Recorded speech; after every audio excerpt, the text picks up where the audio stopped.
vamos dando la entrada a nuestras queridas nerds que ya deben estar por ahí y además tenemos una invitada sorpresa, así que estamos pues bien contentas, bien contentos y pues vamos le dando la entrada. Ya veo por ahí a la maestrísima Renata Turrent, a la doctora Elisa Godínez y también a la maestra Ingrid. ¿Cómo estás, Ingrid Argüelles, que está con nosotros? ¿Cómo están? Muy buenos días. Hola, hola. Muchas gracias por la invitación. Gracias. Hola, buenos días, Ernesto, Ingrid, querida Renata y la audiencia, un abrazo. Hola, mis compañeras, la audiencia y querido Ernesto, qué gusto estar por acá. Gracias, gracias. Pues gracias también, Ingrid Urguelles, que nos acompañas en esta mesa.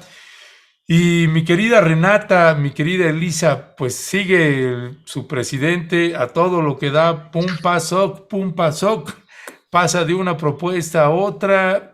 Ahorita lo escuchábamos con lo del Tren Maya y ya avisa que mañana va a dar ahí nuevas informaciones. Quisiera iniciar contigo, mi querida Renata Turrent. Pues bueno, son varios temas, le aviso, acordamos pues platicar con las compañeras, pues lo que implica este mensaje político que envía el presidente Andrés Manuel López Obrador al aceptar una gira en Centroamérica y una gira en la hermana República de Cuba, ¡ouch! Porque ya hay, vaya, hasta encabezados en los Estados Unidos, en México. Pareciera que esta visita del presidente López Obrador a Cuba pues está levantando ámpula de muchas maneras. Y pues una visita también importante que va a ser a El Salvador, con todo lo que implica visitar un país con ese presidente que está más bien pues digno de un hospital psiquiátrico ahí para atender. Es una represión tremenda y brutal la que se está viviendo en El Salvador, y también Guatemala y también Honduras, y luego va para Cuba. Así que es un viaje importante, interesante que va a tener el presidente López Obrador. ¿Cuál es tu lectura, Renata, de esta visita de López Obrador a Centroamérica y Cuba? Bueno, pues buenos días otra vez. Yo lo leo por varios ejes, pero quizá dos muy principales. El primero es un recordatorio de que la política mexicana la hace México, ¿no? Y esto para mí en la narrativa es muy curioso ver cómo el presidente, siempre que habla del presidente Biden, dice, sí, nos llevamos muy bien y tenemos muy buena relación, pero también la tuvimos con Trump porque el presidente Trump no se metía. Entonces, como que cada vez, o sea, eso es como relojito. Si ustedes ven la mañanera, cada vez que habla del presidente Biden, dice que se llevan muy bien, pero siempre recuerda la relación que tenía con Trump en cuanto a la relación bilateral de que por lo menos Trump no se metía en la política interna mexicana como se suelen meter el resto de los presidentes y definitivamente como se ha metido el presidente Biden. Aquí hago un pequeño paréntesis, que no estoy defendiendo a Trump ni tampoco creo que el presidente lo esté defendiendo, ¿no? Porque Más te vale, más te vale. Ya le va a Trump. Y no, o sea, simplemente es hacer este comparativo de la manera en la que Trump llevaba su política bilateral con México y que es muy distinta, creo yo, a la que lleva Biden. Entonces, por un lado, creo que el presidente hace esta gira un poco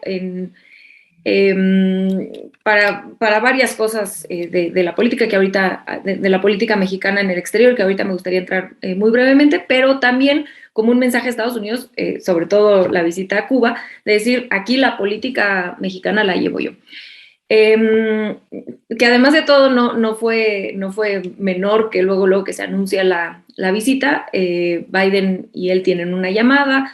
Vaya, ha sido muy interesante esta respuesta de Estados Unidos y la contrarrespuesta mexicana, ¿no? El mensaje que dio ayer el presidente Trump sobre el presidente AMLO sobre lo que le dijo, híjole, ya ven, no, lo que le dijo al presidente Biden sobre Cuba, sobre dejar esa política de hace 2 siglos, pues es un refuerzo a ese mensaje que el presidente lleva dando desde el inicio de su gestión sobre Estados Unidos no puede venir a definir nuestra política exterior.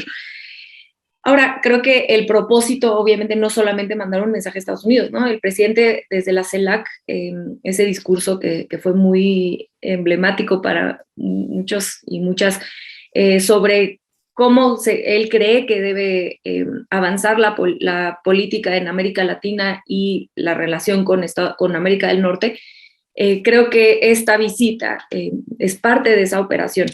Entonces, el presidente en ese entonces, en ese discurso de la CELAC, lo que el presidente López Obrador, para quien no recuerda, planteaba, América Latina tiene que unirse para enfrentar a Estados Unidos, ¿no? Para enfrentarlo o para negociar con Estados Unidos, para negociar esa integración de toda América, desde Canadá hasta Argentina, para hacerle frente a los chinos, ¿no? Ese es su planteamiento general, y México siendo, digamos, ese liderazgo y ese intermediario entre América del Norte y Latinoamérica.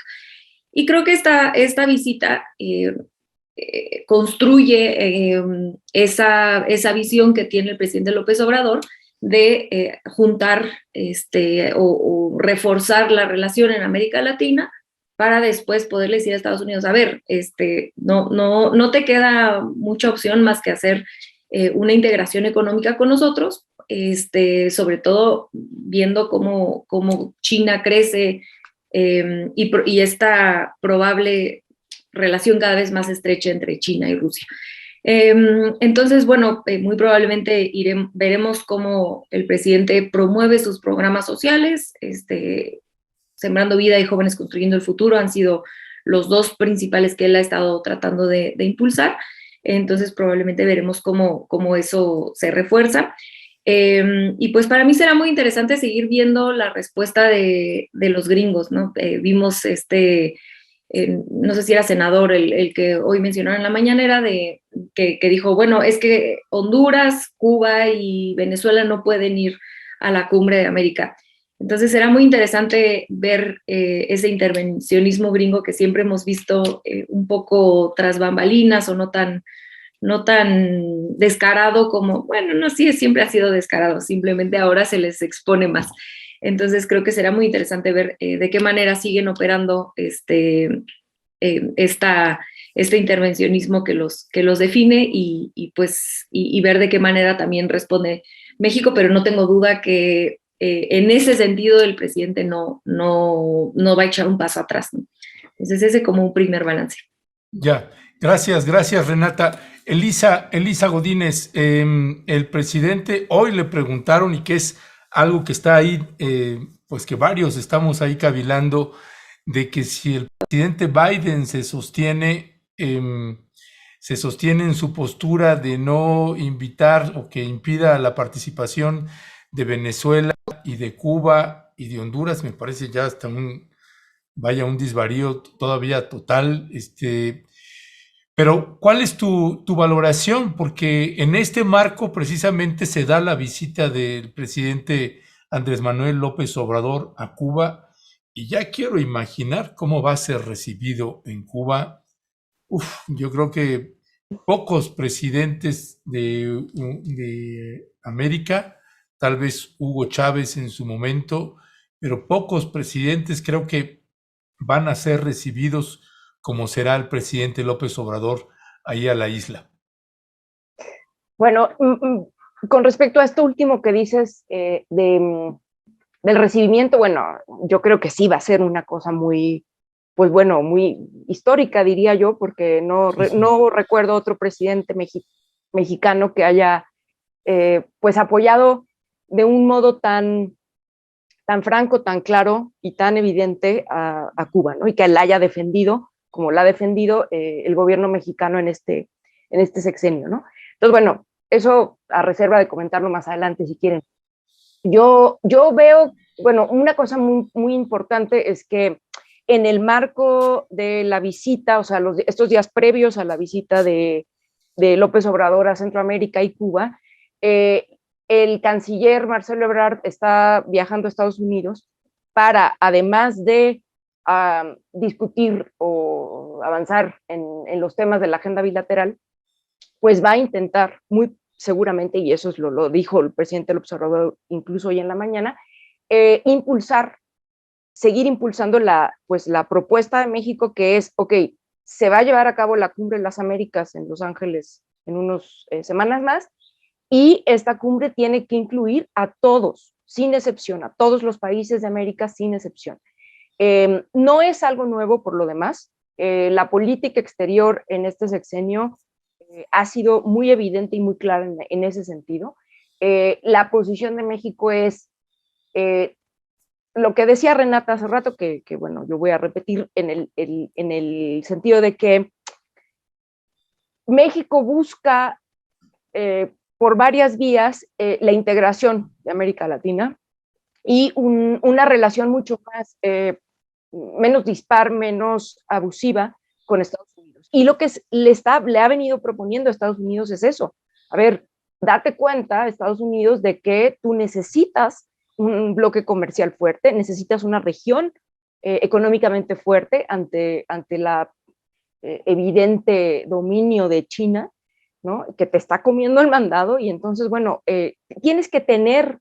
tendrías que tener, así un poco lo leo yo, le dice México a Estados Unidos, tendrías que tener una relación diferente con América Latina, además de fortalecer el Tratado de Libre Comercio que tienes con nosotros, no te olvides además de que tienes que, o tendrías que, para enfrentar el problema de la migración, que es el que ya sabemos, tendrías que invertir en proyectos de cooperación, especialmente en zonas como Centroamérica y especialmente como el norte de Centroamérica. Entonces, en ese sentido, México ha sido como muy claro en eso, o sea, le ha estado diciendo a Estados Unidos esto.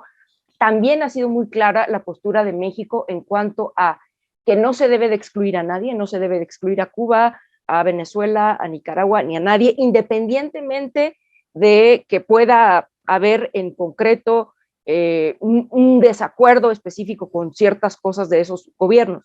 Pero México ha tenido muy clara siempre en este sexenio la tradición de la no intervención, del respeto, digamos, a la política interior de los países, y bueno, en ese sentido, pues sigue impulsándolo. Va a ser muy interesante a ver qué tanto puede, digo, no es algo solamente que dependa de él, ¿verdad? Pero que para mí es muy sintomático el hecho de que Marcelo Ebrard vaya y tenga además ese encomienda. O sea, México no está quitando el dedo del renglón para que en la Cumbre de las Américas estén todos. Ya se verá, hay muchos actores en Estados Unidos, unos dicen, otros dicen otra cosa. Yo creo que la moneda está en el aire y no necesariamente yo me atrevería a afirmar que la posición de Estados Unidos va a ser inamovible. Creo que es poco probable que se mueva, pero aún así no quito yo tampoco el dedo del renglón de que posiblemente Estados Unidos acepte de algún modo la posibilidad de organizar una cumbre que incluya a todos. Y en el caso concreto de Cuba, pues bueno, no es ningún secreto tampoco la simpatía que el presidente López Obrador tiene por la situación de Cuba, más que decir el régimen cubano por sí mismo, es por la situación de Cuba. México y López Obrador ha denunciado en todos los foros que ha podido el injustísimo bloqueo que sufre Cuba, que no puede seguir vigente al día de hoy, que vaya, no, ningún país que se diga democrático puede apoyarlo, ¿no? Es un poco guardada toda proporción y con diferencias, ¿no? Pero es un poco lo mismo de no reconocer a Palestina como un estado autodeterminado, ¿no? Entonces me parece que la relación entre México y Cuba pues, hoy pasa por un momento muy bueno. Vino el presidente cubano hace, no sé si fue el año pasado o el antepasado, ya no recuerdo bien, pero me acuerdo que vino en el marco, digamos, de septiembre, las fiestas patrias y demás, y recuerdo, digamos, lo significativo que fue, además en las reuniones de CELAC y todo esto. Creo que México está aprovechando ahora y desde hace meses, pues, perdón, es que está pasando un vehículo con sirena y suena durísimo. Está aprovechando los espacios que tiene para negociar con Estados Unidos y para plantarse como pues un país soberano. O sea, que puede sonar esto una retórica muy del pasado, pero a mí sí me parece muy relevante. Y en ese sentido, el apoyo que México le da a Cuba, pues se enmarca en este contexto, ¿no? Ahí lo dejaría yo por el momento. Muchísimas gracias, mi querida Elisa. Ingrid, qué gusto tenerte aquí, que nos estés acompañando. Ingrid,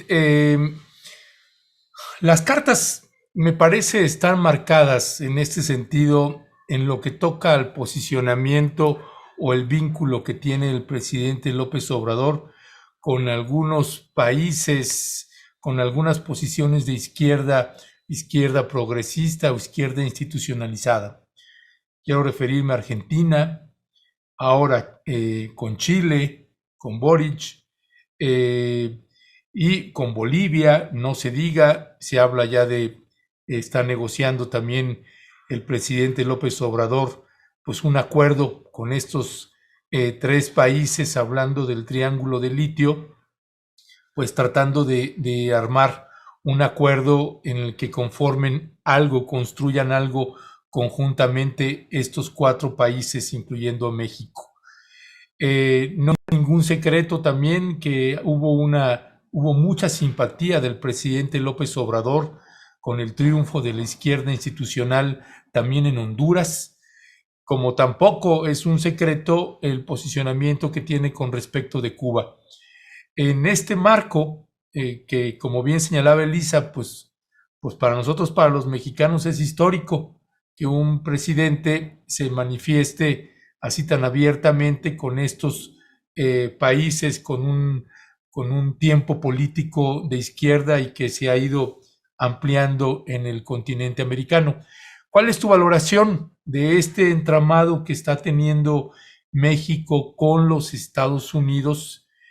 ¿Y qué tan importante va a ser el posicionamiento que pueda tener México frente a una posible negativa del gobierno de los Estados Unidos de que participen estos 3 países en la Cumbre de las Américas? Gracias, Ernesto. Bueno, gracias por la invitación y a mis compañeras, muy interesante lo que han planteado y efectivamente si lo vemos como desde una postura más extendida y amplia a toda América Latina, ¿cierto? Y nos vamos a Sudamérica, efectivamente hay un movimiento de izquierda muy potente que se ha ido forjando en los últimos años. Recuerden que hace años atrás teníamos un bloque de la derecha realmente espantoso en Latinoamérica, no teníamos a Piñera, a Boric, a Duque, y todos ellos además tenían muchos proyectos en común. Entonces se ha ido forjando una izquierda con distintos matices hay que decirlo, no es toda parecida, pero que sí tiene ciertos proyectos en común, ¿no? Y uno de los proyectos en común es precisamente la independencia de Latinoamérica respecto de esta postura colonial o neocolonial con Estados Unidos y con China, por supuesto. Hay que recordar además que Sudamérica tiene muchos negocios con China, a diferencia de lo que se da aquí. Por ejemplo, en el caso de Chile, Chile depende en un gran porcentaje de los ingresos chilenos vienen de China. De hecho, nuestra principal actividad es el cobre y nosotros le vendemos todo el cobre a China. Entonces hay mucha dependencia y va a ser difícil revertir eso aun cuando hayan cambios en los gobiernos. Porque, claro, como les digo, tendríamos que encontrar un comprador de esa magnitud, como es China, que Estados Unidos no lo va a poder replicar, ¿cierto? Entonces, efectivamente hay un movimiento que se está forjando. Recordemos que Fernández también hizo una visita a México cuando recién asumió como presidente de Argentina. Ahora en el caso de Boric, yo me imagino que habrá en algún minuto alguna visita, ya sea allá o acá, ¿no? Para establecer proyectos comunes, trazar lineamientos. Y por supuesto lo que está haciendo ahora López Obrador con estas... Es interesante porque él no sale mucho, no es un presidente que se la lleve, digamos, de giras turísticas mundiales, sino que creo que es la cuarta salida o algo así. Y por lo tanto tiene que ser algo sumamente importante. O sea, no es como esos presidentes que se suben arriba del avión presidencial y se la llevan, ¿no? Visitando distintos países. Entonces acá, por supuesto que hay algo muy, muy importante que está ocurriendo con Centroamérica. Me da la sensación de que México está tratando de posicionarse como una especie de intermediario, una especie de negociador, ¿no? De parte de este grupo de países de Centroamérica por el momento, frente a Estados Unidos. Y la carta de negociación, creo yo, tiene que ver con la migración, porque efectivamente para Estados Unidos es un problema. Creo que los números de migración desde este año post pandemia han incrementado, creo que en un 30%, de gente que quiere ingresar a Estados Unidos. Una locura, ¿no? Es inmanejable, digamos, la migración que está ocurriendo ahora. Y por lo tanto, México tiene las cartas en el asunto porque está de intermediario, es el paso, ¿no? Es el paso hacia Estados Unidos. Entonces, ¿cómo lo ha hecho? Bueno, tenemos una negociación del 2018 que él hizo con Trump respecto de llevar estos programas sociales a Centroamérica, estos programas de Sembrando Vida, ¿cierto? Y Jóvenes Construyendo Futuro, que aun cuando no tengan gran impacto, simbólicamente sí son muy relevantes, ¿no? Entonces él lo que en el fondo está haciendo es negociar con Estados Unidos, implementar estos programas sociales, que Estados Unidos los financie, bajo el argumento de que, bueno, con esto se atiende la migración desde sus causas. Él lo he escuchado decir eso a Marcelo Ebrard y al presidente varias veces, ¿no? Atender la migración desde sus causas. A mí me parece, y quizás se van a enojar conmigo, un poquitito ingenuo pensar que se va a atender a la migración y a sus causas con 2 programas sociales, porque las causas de la migración también tienen que ver con unas cosas estructurales de cada país y las situaciones de violencia en cada país. No sé cómo eso pudiera manejarse desde Estados Unidos, pero de todas formas es como es simbólicamente muy poderoso, ¿no? Nosotros vamos a atender a la migración con la ayuda de Estados Unidos. Entonces ahí hay una carta de negociación, un poco poner a Estados Unidos, ¿cierto?, en esta situación de, bueno, si tú no quieres tanta migración, porque recordemos además que Biden va a levantar pronto, ¿cierto?, estos requerimientos que tenían las personas que piden asilo y refugio para ingresar a Estados Unidos. Entonces va a haber un flujo migratorio aún mayor, se espera que haya. Y bueno, México como intermediario, como les digo, de hecho, estaba viendo las estadísticas, México es el tercer país que más recibe solicitudes de asilo, de refugio, digamos, junto con Estados Unidos y Alemania, siendo Estados Unidos el primero. Entonces, estamos con 2 países que son los principales receptores de toda esta migración, que además no solamente tiene que ver con Centroamérica, sino que si bajamos, ¿cierto?, estamos teniendo una migración venezolana brutal, que también es muy difícil de atender a partir de 2 programas sociales. Pero claro, hay toda una migración. Y otro tema que me parece interesante es la visita a Salvador. Es compleja la situación que hay en Salvador, están actualmente en un estado de excepción donde se han vulnerado derechos humanos, que para qué les digo. Sí, hay gente en el chat que decía, bueno, el presidente Bukele ha logrado controlar la delincuencia, pero ¿a qué costo y de qué manera? ¿No? Es un control muy fascista, porque es un control donde realmente hay un sesgo colonial, un sesgo racial y un sesgo clasista brutal, ¿no? Y esa visita, no sé si yo estaría de acuerdo con lo que representa, ¿no? Como avalando en el fondo la situación que hay en Salvador. Entonces, sí, yo cuestionaría ese paso solamente. Bueno, lo dejo hasta ahí para no acaparar. Gracias, mi querida Ingrid. Pues Renata Turrent, además de que pues tenemos el siguiente tema que tiene que ver con la propuesta, esto que señalaba al principio de la reforma electoral, con todo, es una reforma de altísimo calado.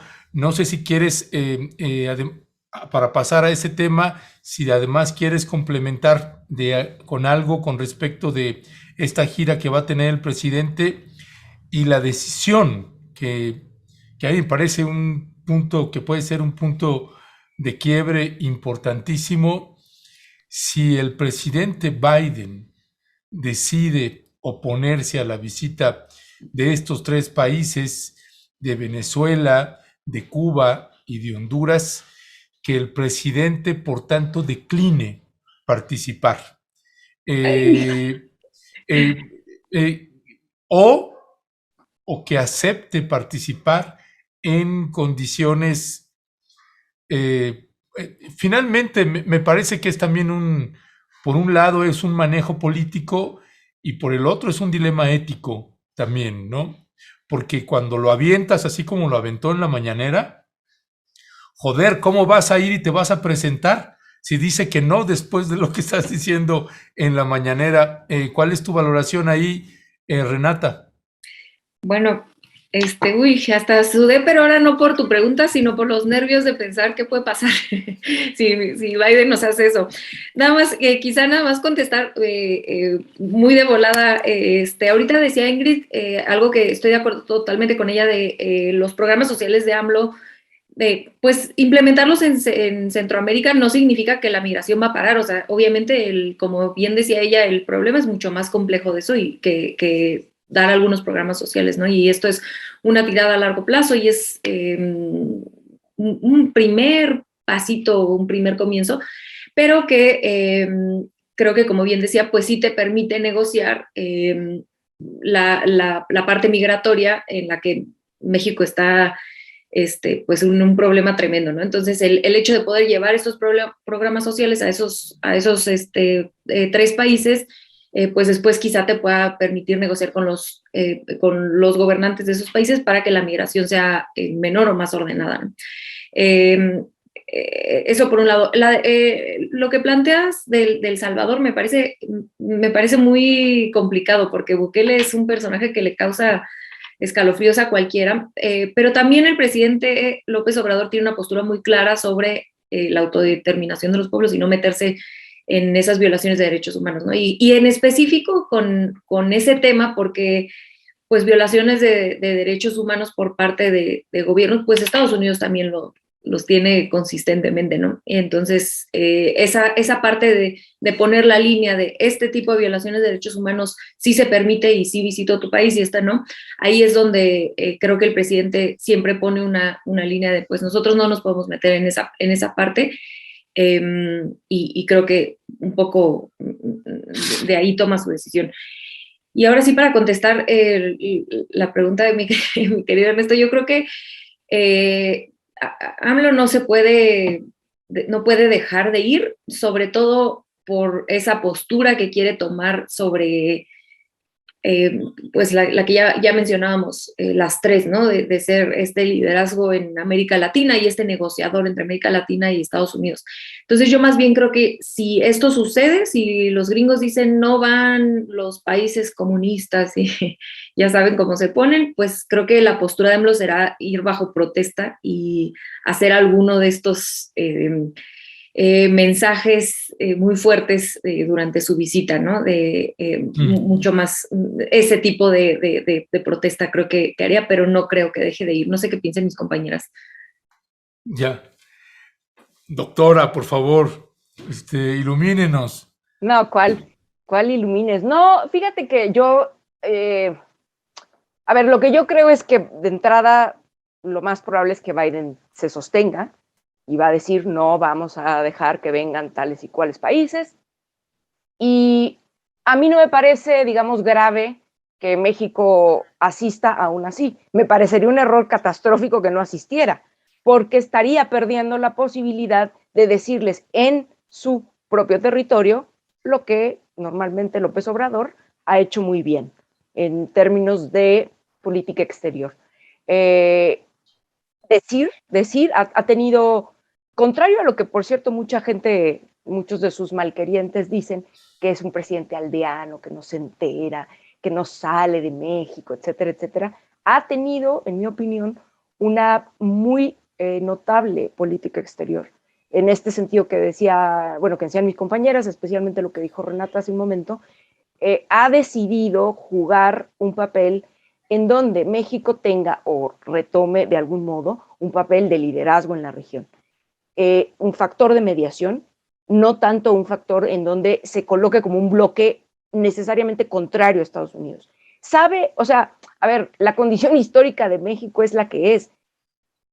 Compartimos más de 3,000 kilómetros de frontera con un país que todavía hoy es un imperio, que está en decadencia si se quiere, que está, se le está, lo que quieran, pero esa ha sido nuestra condición histórica. Entonces nosotros no tenemos ni podemos jugarle al bravucón. México, López Obrador lo sabe y lo sabe bien, tiene que ser cuidadoso en la negociación. Entonces, no va a ser esa, digo, yo lo veo muy improbable, no se va a confrontar, más bien va a ir y seguramente tendrá allá la posibilidad de pronunciar un discurso histórico que le ponga los puntos sobre las íes en ese sentido. Y bueno, va a seguir siendo parte de la negociación que hay que tener. Eso diría yo. Ya, gracias, mi querida Elisa. Ingrid, ¿cuál es tu valoración pasando al siguiente tema que nos ocupa, salvo que también quieras añadir algo más al respecto, pero ya con la propuesta que está presentando el presidente Andrés Manuel López Obrador, la reforma electoral que desde mi punto de vista trastoca pues todo el sistema político mexicano y que pues ya hay el preludio de que no va a pasar bajo ninguna circunstancia, pero lo que sí va a abrir es un amplio y profundo debate en casas, en colonias, universidades, en la academia, en los estudiantes, en fin, que parte de algo que ha caracterizado esta administración es precisamente el involucrar a la población, uno a través de las mañaneras o otra a través de estas propuestas de reforma. ¿Cuál es tu valoración al respecto? Uy, ese tema. Se ríe. Sí, no, es un tema muy interesante. Ayer estuve leyendo la propuesta, el proyecto de ley, que a todo esto está disponible y está redactado de forma tal que cualquier persona no abogado puede entenderlo, entonces la audiencia, si quiere como interiorizarse, está ahí el programa disponible y aparecen todos los puntos y la justificación. Yo nunca había visto un proyecto de reforma constitucional con argumentos políticos tan fuertes como el que vi, o sea, en Chile al menos no se da así, pero me pareció muy bien justificado todo y, a ver, varios puntos, ¿no? Respecto de esta reforma electoral. Como primera cosa, yo dudo que pase, ¿no? Eso yo creo que se sabe, que es difícil que pase una reforma de esta envergadura. Es una reforma que no solamente toca a la institucionalidad electoral, al INE, etcétera, y al Tribunal Electoral, sino que también toca a los partidos políticos. Por eso yo dudo que pase, ¿no? Porque finalmente afecta el financiamiento en una de sus modificaciones, implica que ya no se va a financiar, ¿cierto?, los gastos ordinarios de los partidos políticos, sino solamente los gastos electorales. Entonces, todos los partidos políticos pequeños que no tienen la suficiente base de seguidores como para sustentarse económicamente no van a estar de acuerdo con esta reforma, ¿cierto? O sea, estoy pensando en los pequeños partidos que acompañan, ¿cierto?, a Morena y que le dan esos votos necesarios para que esto pueda pasar. Sin referirme, por supuesto, a la oposición, que vemos ahí el MacPrian, creo que le llaman ahora, porque incorporemos al MC también, ¿no? me encanta MacPrian. Y este MacPrian, por supuesto, con unos argumentos bastante básicos. Ayer estuve leyendo la columna de Denise Dresser, por ejemplo, y otra gente. Y claro, los argumentos que ellos están dando tienen que ver con cosas muy burdas, como que se va a acabar la democracia. Eso ya podremos discutirlo. Y que esto es autoritarismo y que quieren desaparecer el INE. Esos son los tres argumentos principales que yo he visto. No defendamos al INE como si el INE fuera una cuestión política y no neutral. O sea, ahí mismo se justifica por qué hay que cambiar el INE, ¿no? O sea, en ese mismo gesto. Y claro, ¿cuáles son realmente las modificaciones? Yo no veo que se vaya a disminuir la democracia con una reforma así. De hecho, bajar la cantidad de diputados y senadores me parece absolutamente razonable, lo han hecho otros países. Nosotros mismos en Chile estamos ahora con una reforma constitucional donde vamos a eliminar el Senado. O sea, no es que vamos a bajar cantidad de diputados, se elimina el Senado de manera completa, ya, porque es un gasto fiscal enorme y porque la verdad que haya más gente no significa que eso sea más representativo, ni significa que eso sea más democrático, o sea, como entendiéndolo, ¿no?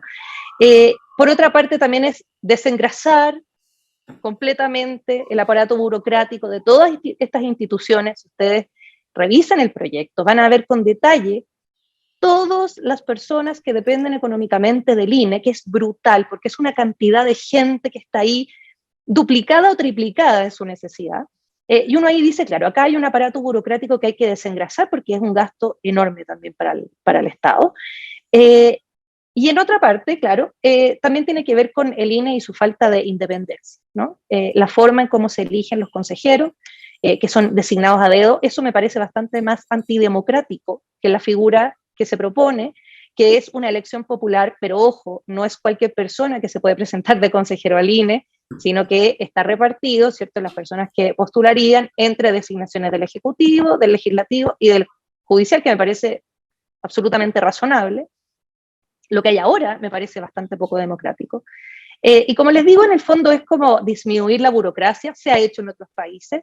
No entiendo realmente cuál es este argumento de que se va a acabar la democracia por esta reforma. De hecho, lo que hay ahora es bastante cuestionable, si uno lo piensa. Y como para finalizar un poco este primer acercamiento, quiero citar una frase que se le atribuye a Zizek o a, qué sé yo, a Jameson, ¿no? Que dicen que es más posible imaginar el futuro, o sea, la exterminio de la humanidad que el exterminio del sistema, del modelo.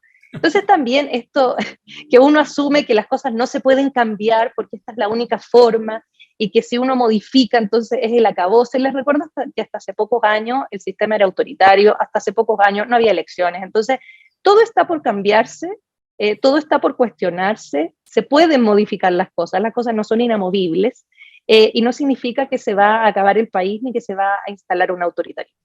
Así que bueno, eso, perdón, si me extendí. No, gracias Ingrid. Renata, pues sí, reforma de alto calado, pues reducir de 500 a 300 la Cámara de Diputados, eliminar los plurinominales. Nos comentaba también el diputado Pablo Amílcar Sandoval a la hora de traducirnos esta parte de cómo funcionaría eso, es que en la elección los que quedaron en segundo y tercer lugar podrían entrar, quedarían en vez de los plurinominales, es decir, que todos fueran votadas y votados. Ese es parte de uno de los elementos.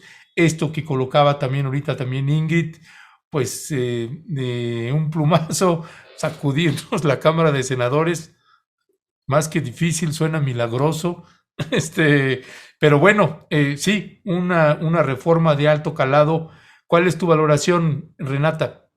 Sí, bueno, voy a tratar de abordar los temas que no se han tocado acá en Momentum porque creo que ha sido muy esclarecedor la mesa del viernes y ayer la de los maxi abogados, pero creo que creo que lo que menciona Ingrid es muy importante, como empezar a entender cuál es la narrativa que está tratando de construir la oposición alrededor de esta reforma para poder explicar a la gente si es cierto o si no es cierto. Creo que eso es fundamental porque por lo menos estos tres ejes que plantea Ingrid que hemos visto en la oposición, pues en realidad se caen luego al leer la reforma, ¿no? Porque es falso que se va a acabar con el INE.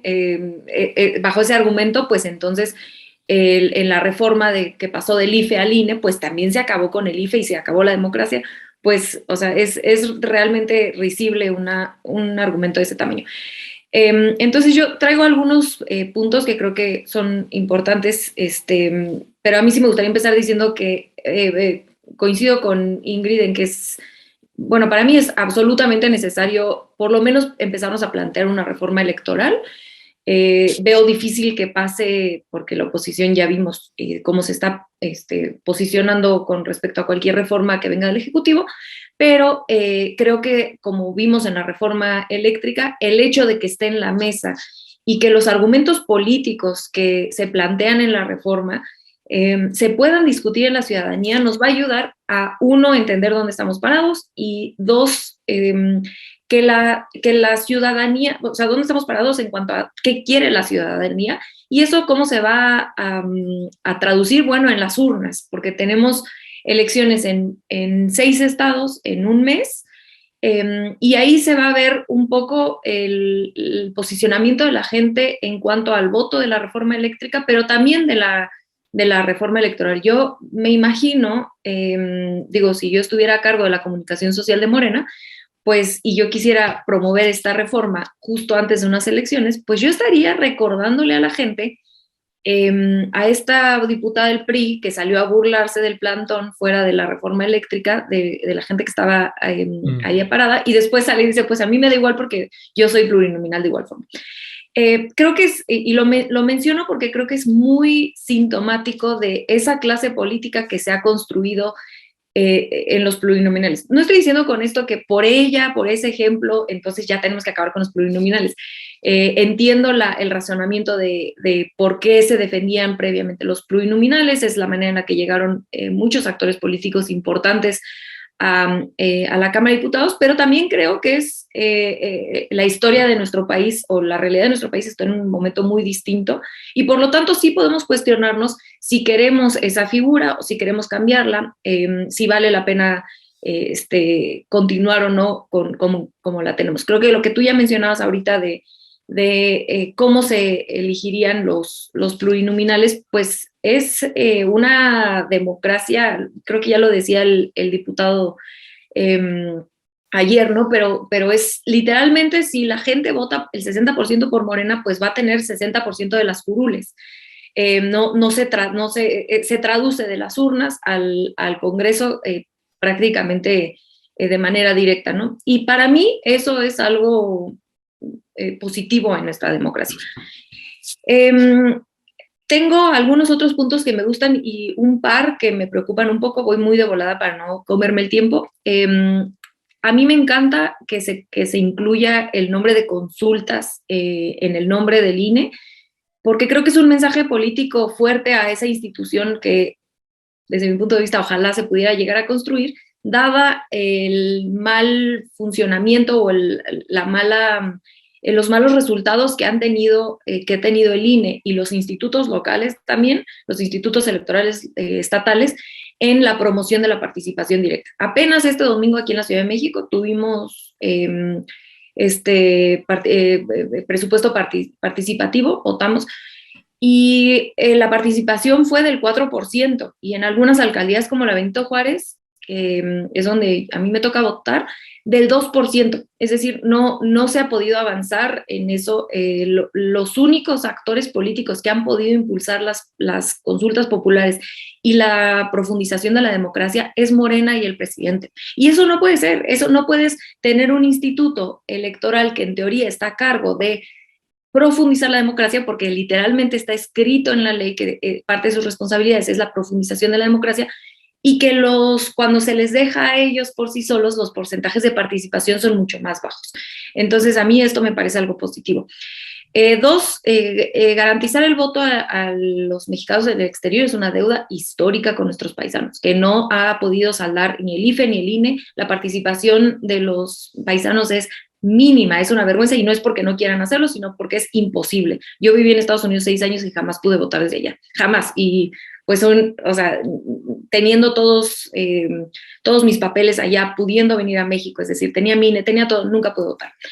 Entonces, bueno, pues me imagino para las personas que llevan 30 años viviendo allá y no tienen documentos, pues por supuesto que va a ser mucho más complejo.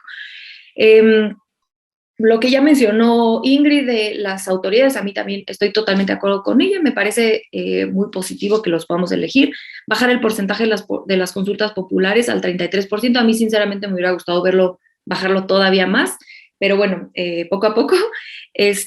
Y en el tema de la austeridad, yo veo no solo positivo que se busque una austeridad tanto en el INE como en el Poder Legislativo, sino que además es una demanda ciudadana, ¿no? Es algo que la gente quiere y que ha pedido desde hace mucho tiempo. Aquí es donde yo nada más muy de volada meto dos pequeñas preocupaciones de la reforma que creo que sería interesante seguir discutiendo.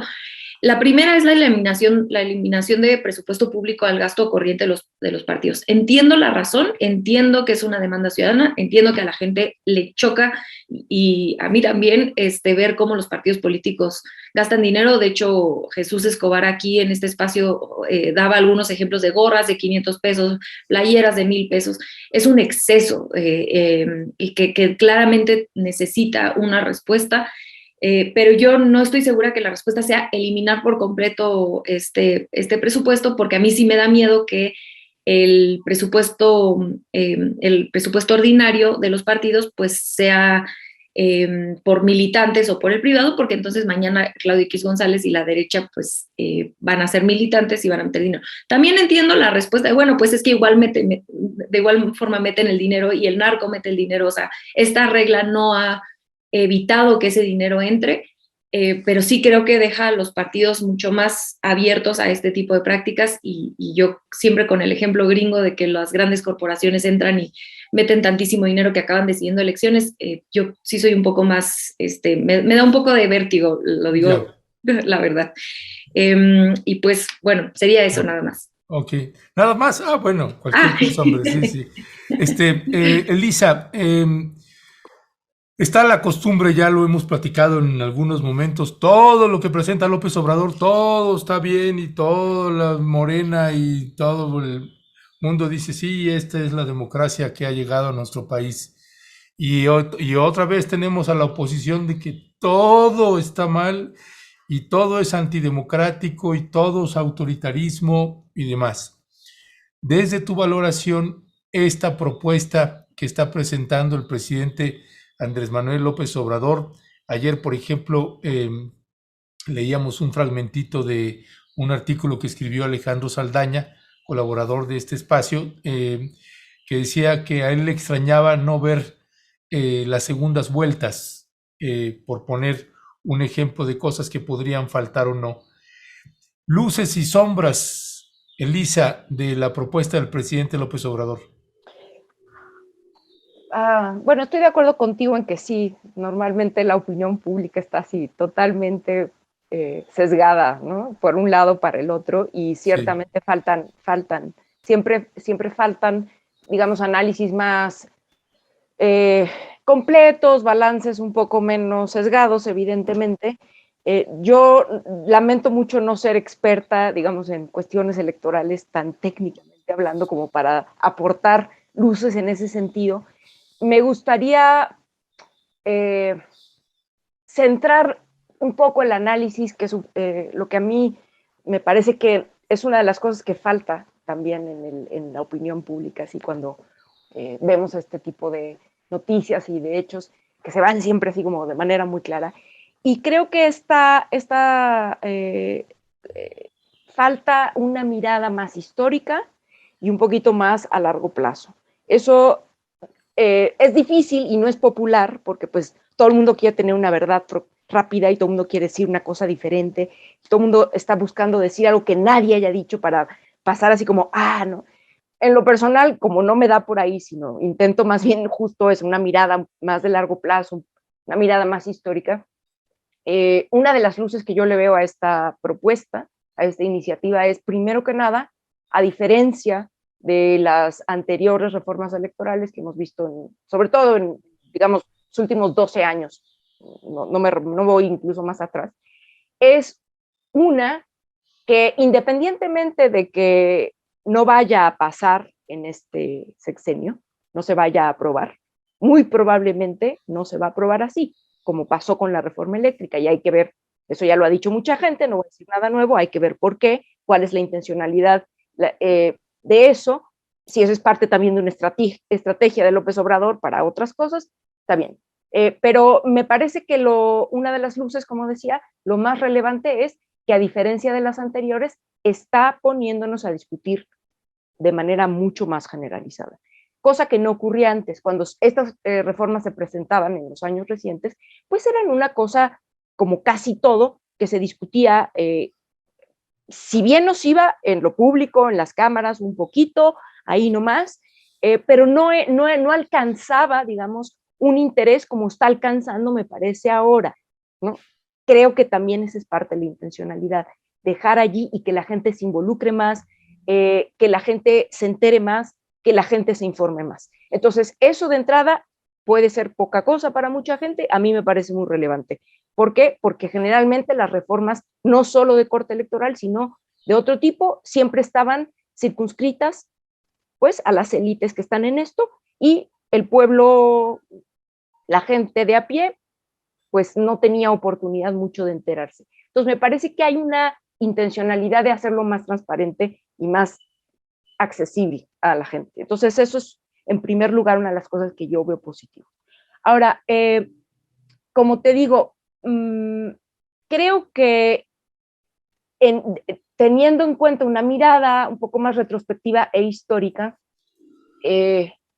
encuentro que en general la reforma es una de las luces, otra de las luces que yo le encuentro, es que la reforma en general está planteando cambios no cosméticos, a diferencia, insisto, de las reformas anteriores.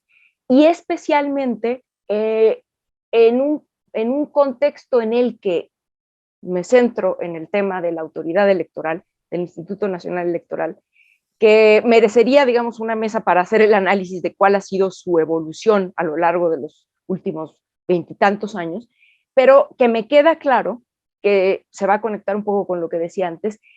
El INE actual es producto del pacto entre partidos y de cómo el gobierno, los regímenes en turno, negociaban o no, simple y sencillamente y única y exclusivamente con los partidos políticos y de manera preponderante con el PRI y el PAN como actores principales. Entonces, lo que tenemos hoy es un INE resultado de un pacto transeccional entre estos dos partidos que se dedicaron, por lo menos en los últimos 12 años, a, en los hechos, repartirse el poder y no dejar que nadie más llegara.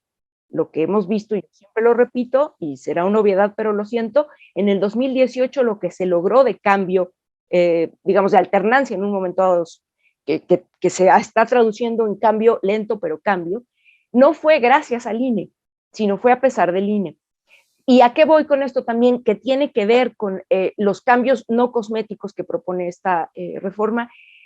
Todo el tema de cómo se construye económicamente la democracia, cuánto cuesta la democracia. Yo insisto, podemos entrar en detalles si quieren más adelante en otras mesas, pero lo que es un hecho incontrovertible es que en este país antes del 2018 difícilmente se podían ganar una elección presidencial, no digo de las otras, si no es a través de unas cantidades brutales de dinero, ya sea por transferencia directa de los gobiernos en la compra de votos o por financiamientos bastante cuestionables como lo que vimos. ¿Y qué es lo que vimos después de eso? Que tanto el INE como el tribunal y todo el andamiaje, digamos, en materia electoral, no llegó a castigar ninguno de esas faltas.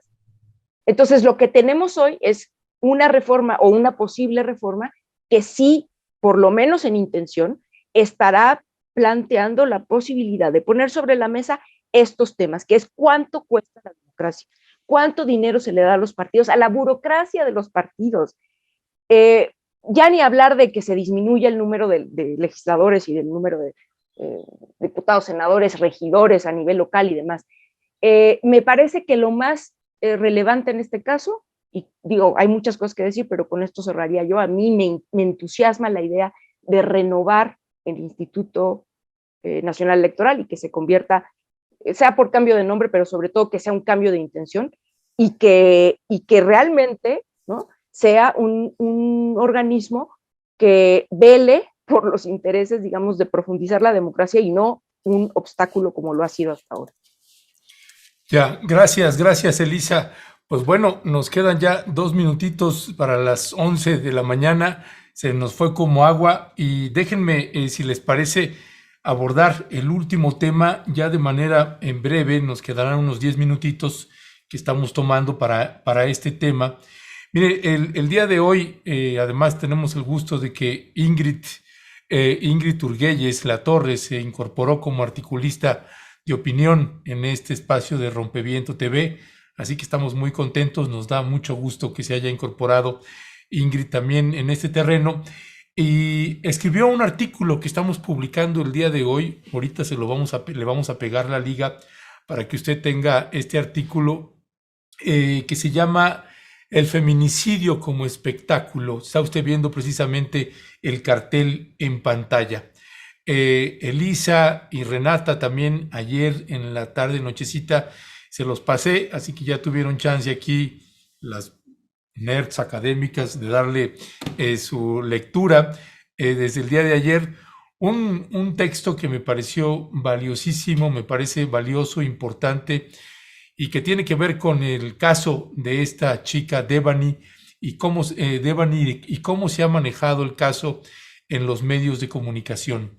Es verdaderamente penoso, lastimero, por decirlo menos, cómo se han conducido pues diversos medios de comunicación, colegas, periodistas, youtuberos, tiktokeros y de todo este zoológico que vemos en los medios de comunicación. Ingrid, cuéntanos de qué va tu artículo. Muchas gracias, Ernesto. Esta publicidad me pone un poco nerviosa, pero muchas gracias por la invitación a colaborar con Rompeviento TV, que es tremendo medio de comunicación, de lo mejor que me ha tocado ver, tanto el equipo como el medio, ¿no? Y su independencia. Y también, bueno, gracias a mis compañeras por este tiempito para hablar de este tema. A ver, ¿por qué surgió este artículo? Ya venía yo, como todos nosotros, yo creo, bien afectados por el tema de Devani, ¿no? Hablábamos ayer con Ernesto lo que esa foto nos impactó a todos desde el punto de vista de la empatía, ¿no? Cómo generó empatía en hombres, mujeres, etcétera. Pero también todo este show mediático que ha ido acompañando este relato de la chica. Y ya me pareció, yo ya había visto a Mafia en TV, a estos tuiteros que hacen todos estos peritajes forenses sin ser peritos, digamos, cómo agarran los videos, los agrandan, mira que hay una foto, que si tú la cambias de color, entonces hay un vehículo, o sea, una cosa brutal. Pero ya me pareció como muy sintomático lo que ocurrió en Milenio TV con Azucena Uresti, porque bueno, se trata de un medio hegemónico, es un medio de comunicación además muy masivo, muy grande, creo que es el número 1 en visitas digitales, entonces claro, yo pienso que la responsabilidad también tiene que ver con eso, ¿no? O sea, con a qué tanta gente llegas y cómo impactas tú en la cultura. ¿Por qué me impactó? Porque, bueno, lo que vi en ese reportaje fueron cosas muy amarillistas. Cuando comienza el reportaje, ella dice que los videos le acaban de llegar, es decir, ni siquiera los habían procesado, es un material sumamente delicado, ¿no? Entonces le acaban de llegar y que lo están editando, entonces que ya viene, que no sé si es una estrategia para mantener la atención y la audiencia, que puede ser, y el rating, o derechamente nos acaban de llegar, que me parecería peor. Entonces, estos videos, que además corresponden a una investigación judicial, que debieran resguardarse con confidencialidad, que no debieran estar en los medios siendo transmitidos, menos aún cuando el padre no había visto los videos, que me parece peor. Ella, bueno, espera este programa y de repente retoma cuando ya han procesado los videos y muestra, ¿cierto?, imágenes descontextualizadas, imágenes donde ella arma el relato de cómo se van dando las cosas según su perspectiva, según la información que ella tiene, donde da a entender algunas situaciones que, sin ser directas, ¿cierto?, las da a entender. Cómo mostrar, por ejemplo, la visita a un Oxxo de las chicas a comprar alcohol, donde ella dice, es una botella de vodka. Yo vi el video y no se ve que es una botella de vodka. Literalmente no sé cómo lo logró otra perito forense. Y bueno, eso instalándolo como primera cosa en el relato, es decir, estas chicas se alcoholizaban ya inmediatamente, y después empieza toda una reconstrucción de los hechos según su perspectiva, donde también da a entender una serie de situaciones muy graves, entre ellas el contenido de una bolsa con la que andaba Devani, donde ella dice, bueno, no por respeto a la familia no vamos a revelar lo que hay en la bolsa, pero esto nos da a entender exactamente lo que ocurrió, es decir, está dando absolutamente luces y criminalizando lo que hay en la bolsa, para terminar diciendo, bueno, ella corría, nadie la perseguía, es decir, dejándola como una chica que obviamente está alcoholizada y con drogas, eso es lo que uno interpreta, ¿no? Y las amigas han hablado cosas terribles de ella, etcétera. Es decir, un relato de absoluta criminalización de la víctima, de la familia, revictimización, etcétera, etcétera. Hubo todo un movimiento de distintas colectivas feministas, entre ellas Marea Verde, ¿no?, que la emplazan a Azucena y le dicen, oye, este relato está siendo muy patriarcal y muy criminalizador, y ella da una disculpa que a mí no me parece que es una disculpa, de hecho parece como una disculpa bien patriarcal, la que escuchamos en general de los hombres acusados, que es, ay, lo siento si se molestaron, ¿no? O sea, yo dicen que cometí un error, pero lo hice bien cauteloso, o sea, no es una disculpa en realidad. Y bueno, a propósito de esto, yo reflexiono un poco en la columna respecto de la responsabilidad que tienen los medios de comunicación en cómo se muestran estos feminicidios. No lo quiero calificar de feminicidio propiamente tal, porque todavía no tenemos el resultado, pero hoy el padre, por ejemplo, dio, con el peritaje privado que hizo la familia, han descartado que haya sido un accidente, por lo tanto, lo más probable es que sea un feminicidio. Y bueno, no es el único feminicidio que se ha manejado así. Recuerden a Ingrid Escamilla y que lo horroroso de esa imagen que circuló. Y también hablo un poco de este fenómeno de la mujer blanca desaparecida y cómo eso en el fondo tiene que ver con cómo se maneja esa información en los medios, cómo cuando se trata de una mujer blanca de clase media, que nos puede representar a todas, ¿cierto? Se indagan excesos, se investigan excesos, eso es un concepto, ahí les puse en la columna, digamos,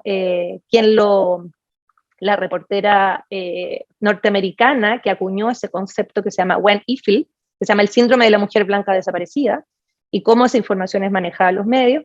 Y también, bueno, ante esto yo reflexiono tomando dos textos, o dos autoras más bien, que me parecen muy iluminadoras. Invito a la audiencia, si alguien tiene un tiempito, de echarles una mirada, ¿no? Una es Rita Segato, que es una teórica feminista, que durante muchísimos años ha estado investigando el tema de los feminicidios y el manejo, ¿cierto? Y por otra parte, otra teórica que descubrí hace poco, que se llama Esther Pineda, venezolana, tiene un libro, está aquí, Cultura Feminicida, donde ella recopila todos los antecedentes de los feminicidios desde un punto de vista teórico, de dónde surge la denominación, cuándo, es algo reciente, desde los años 90 que existe el concepto feminicidio, solo desde los 90, y empieza un poco a contar la historia, ¿cierto?, para llegar a un capítulo que me interesó, donde habla del tratamiento del feminicidio en los medios de comunicación, cómo esto en el fondo, cómo se presentan estas imágenes y estos relatos, ¿verdad? El amarillismo, las ganas de vender, sobrepasan a la responsabilidad que tienen los medios. Y bueno, no les voy a contar más para que la lean, pero en el fondo solamente terminar con que efectivamente hay estudios, esto no lo agregué en la columna, pero sí existen, ¿cierto?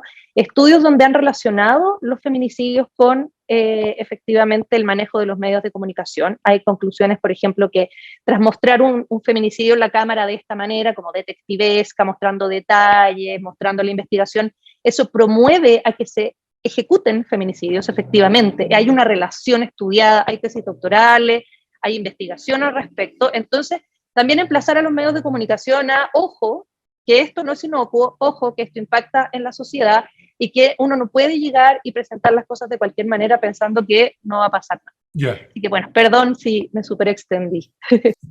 Gracias Ingrid. Renata, ¿cuál sería tu comentario con respecto de lo que señala Ingrid y sobre el caso de Devani?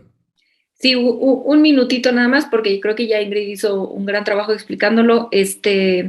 Bueno, yo nada más quisiera agregar que los medios de comunicación no solamente, creo yo, no solamente capitalizan del feminicidio, o sea, por supuesto que capitalizan porque necesitan los clics y esas cosas, pero no solamente es eso. También creo que el caso de Azucena y muchos otros es una respuesta política, en este caso para lavarle la cara a Samuel García, como ya decía Ingrid en su artículo.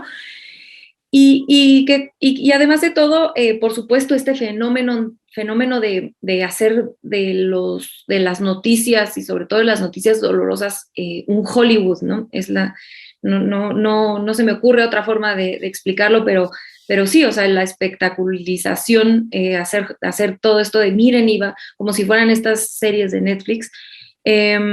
Y eso creo que atiende o responde a dos cosas. En primer lugar, a una misoginia tremenda, una crueldad tremenda donde se recuerda una y otra vez desde los medios públicos, y así es que se construye, eso es el género, ¿no? Eso entre muchas otras cosas, ¿no? Pero así se construye el género. Este es tú eres mujer, este es tu lugar en la sociedad, estos son tus roles y esto es lo que te pasa si te sales de esos roles. Entonces, si fuiste a tomar, si tomaste drogas, si saliste en la calle, esto es lo que mereces como mujer. Nadie en el mundo merece morir, ser matado por ninguna razón, por ninguna. Y por supuesto la segunda, una descomposición social tremenda, que yo realmente no sé, a veces siento un desasosiego tremendo, no sé cómo vamos a poder salir de esto, donde la capitalización y la respuesta política de las que ya hablábamos, pues van por encima de la vida de alguien. Y a mí de verdad es todos estos casos, ¿no? Pero es un caso dolorosísimo, tan doloroso, y siendo mujer, teniendo una hija, de verdad que es aterrador y paraliza, y debería tenernos hablando de esto de una manera profunda y no y viendo cómo se resuelve y no cómo los medios hegemónicos lo han tomado. Gracias, gracias, mi querida Renata. Elisa.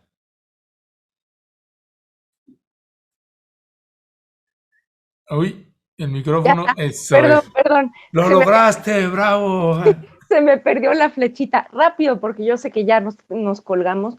Bueno, pues felicitar a Ingrid por su artículo, por supuesto, me parece una muy importante modo de sintetizar este fenómeno tan nocivo, pernicioso, que es el tema de el tratamiento mediático de la violencia en general y de los feminicidios en particular.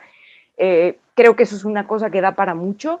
O sea, hay una, creo yo que hay una necesidad como audiencias de exigir verdaderamente que los medios por lo menos los medios corporativos, los medios más serios, los medios que tienen más recursos, ¿no? O sea, difícilmente le voy a poder pedir a un tiktokero, ¿no?, que se atenga a una serie de parámetros éticos, ¿verdad? Aunque, ¿por qué no? Pero el punto es, a los medios corporativos, a los medios que tienen suficientes recursos para poder hacer coberturas dignas, nosotros como audiencia tendríamos que estarles exigiendo más.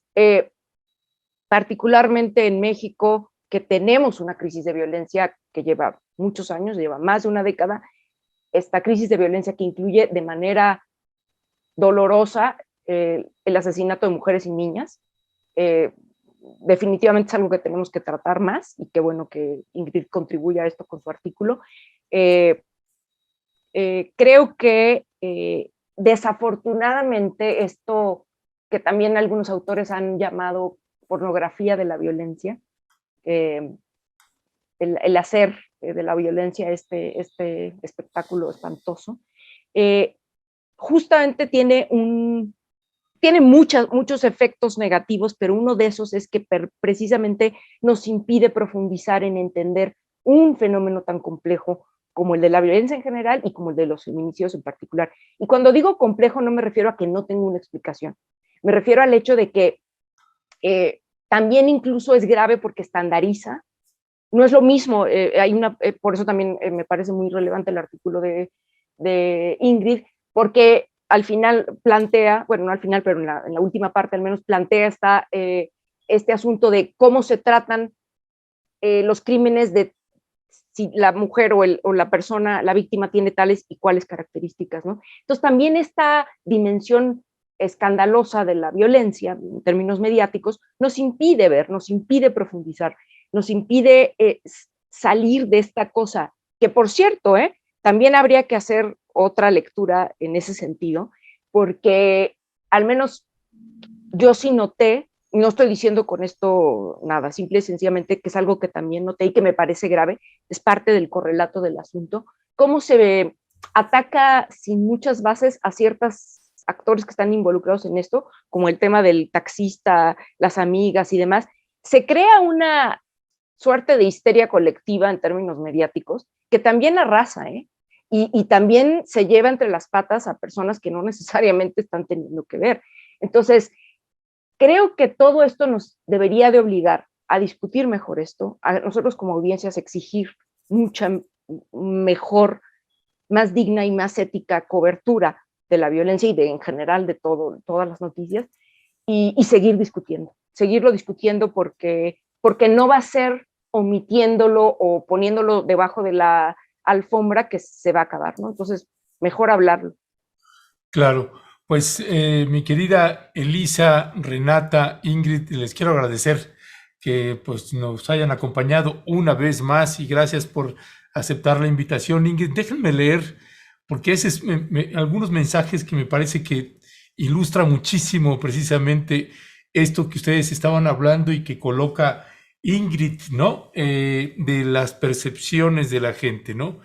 Esto que escribe José Lo Herrera J., diciéndole a alguien que se llama Noviembre Durant: utilizo tus propias herramientas de argumentación, pero yo lo hago con más picardía y elegancia.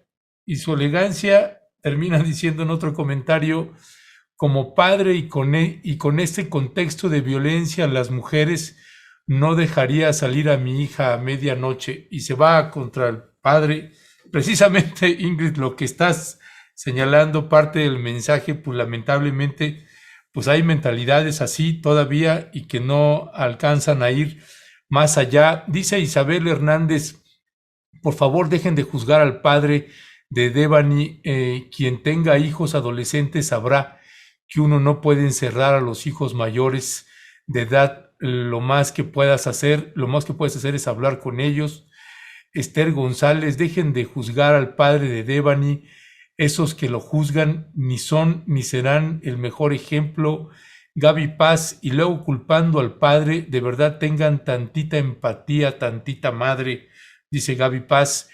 Y Esther González, que aborda precisamente a este tipo que es una verdadera pesadilla y que lo comentas ahí en tu artículo, este mafián no sé qué TV o algo así, que es de veras de lo peor que uno alcanza a ver.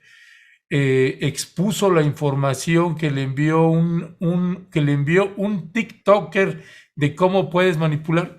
No, es verdaderamente estremecedor y espeluznante lo que la gente pues se va comiendo, se va creyendo, con base a esta gente que lo único que quiere y que busca pues es dinero, es lana, porque todo eso, créanme, paga, deja recursos. Es como esta gente, Elisa, Renata, Ingrid, como esta gente también que tiene sus canales sus páginas de YouTube o crea algo ahí, todo pro López Obrador, porque te da pues, cientos de miles de seguidores casi de automático, y eso te deja pues muchos recursos, pues, ¿no? Te deja recursos, pues son parte de las realidades que nos tocó vivir, y que por eso pues también saludamos, Ingrid, este artículo, porque coloca ahí algunos elementos, me parece pues bastante argumentados y estructurados. En este momento le estamos pegando a usted la liga para que pueda acceder al artículo de Ingrid. Ahora sí, Renata, Elisa, Ingrid, siempre muchísimas gracias. Un escandaloso placer tenerla con nosotros. Gracias. Muchísimas gracias.